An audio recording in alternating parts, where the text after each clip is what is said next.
not very long. Once we've all heard it, we can go and drink heartily and talk about everything and have a great night. It begins with anticipation. Actually, that's not true. It begins with registration, rehearsals, first day.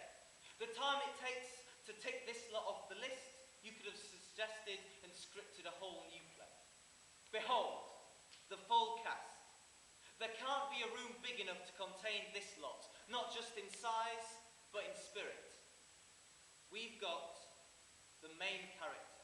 We've got the ensemble, we've got the musicians and the puppeteers and the actors and the actresses.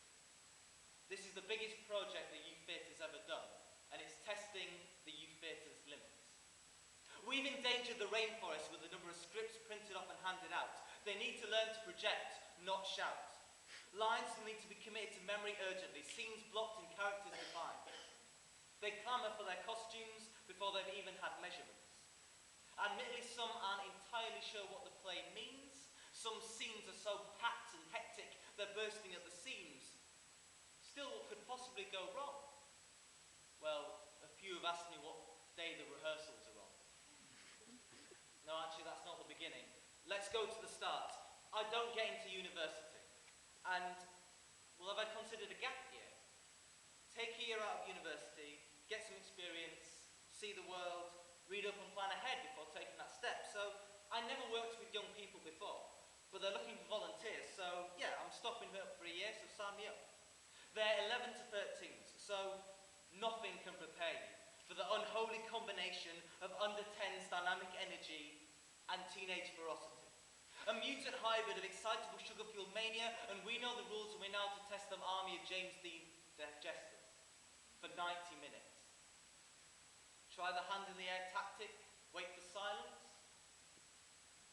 Like a muggle using magic, it doesn't work. But they love to break free in sessions, and they love to come up with stuff that makes the politics show seem like the Goon Show. If they hired this stuff for the ITV writing team, Downton Abbey would be like your weirdest dream. Pop culture, playground logic and half-learned facts pulled together and let loose in a free space of curious thinking, devising and role-playing games. There's no correct answer, no test, not even a well done, you tried your best, pat on the head, patronised. It's just, what do you think? Get up and do it. There's no rules, no barriers, or if there is, how you devise a scene around them. Everything that we script is based on their improvisations. Every direction comes from their instincts. I learn what I am capable of in terms of leadership and assisting, whether they listen to me or try resisting. Each week is a crash course in the power of young people and how they make the theatre they both want and deserve. But if you can handle the most manic of groups, then they could throw you into a shark tank. You could come out with only mild bruising.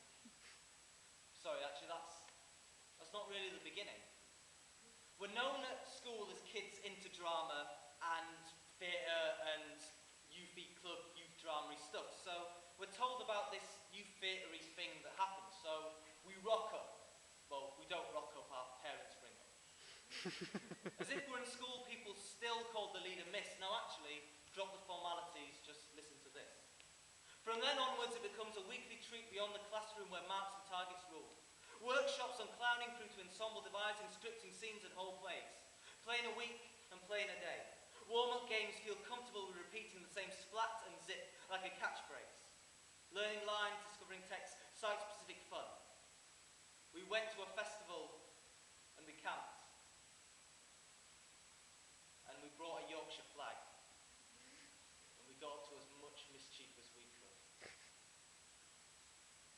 At the same time, we don't need lines or uniforms to make sure we know where we belong. Year follows year and we leap from group to group. Our teeth aren't bright white, we're not photoshopped. We're dragging theatre through the mud. We started off as wide-eyed little uns with a taste for dressing up. Then we became older teens who thought we knew everything about life, rebellion and love. Some of us had real drama in our lives outside of these sessions. Come here only with what you want to share. Bring your fears, bring your problems or drop the baggage. We don't ask exacting questions. The answers we seek come from the standing up and the doing. It's the idea and the experience. We feel we belong and know what it means. We write a manifesto in the words we say and the movements we make on stage. Our identity is carved into the programs, beaten onto the playing of drums. Those that came before us trod the same rehearsal rooms and played the same games. We don't repeat their route like schools, exams and essays. Most of all, we are loyal. We are loyal to the idea born from the experience, because all the current and old members of my youth theatre can hear this. They went to work in theatre or work elsewhere, but they can still remember how to play a million different warm-up games using only a handful of chairs. Whenever they hear the words blocking, a little part of their memory flashes. Whenever they hear the word splat, their reflexes go diving. I've seen youth theatre members pitching tents in the name of democracy, standing up to save the NHS and thinking politically.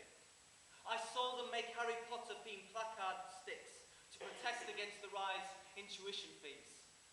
And I've also seen them dress up as giant sea cucumbers, so it's part of theatre's rich tapestry. Do you know what the reward is for being in youth theatre? We are something larger than a rehearsal room and a shoestring budget. We are more than kids gearing up to become proper actors. We are more than a handful of teens with scripts. The audiences we deserve are more than parents and other kids. The reward for being in youth theatre is you are part of an art form exclusive to your age, redefining and reshaping how we create. Our 8 to 10 shows rival the National. We've got Laurence Olivier's not waiting in the rings, but already strutting across stages. The next Harold Pinter wrote his first play for a cast of 25, most of them girls. If all the world's a stage, they're on a mission to conquer the world.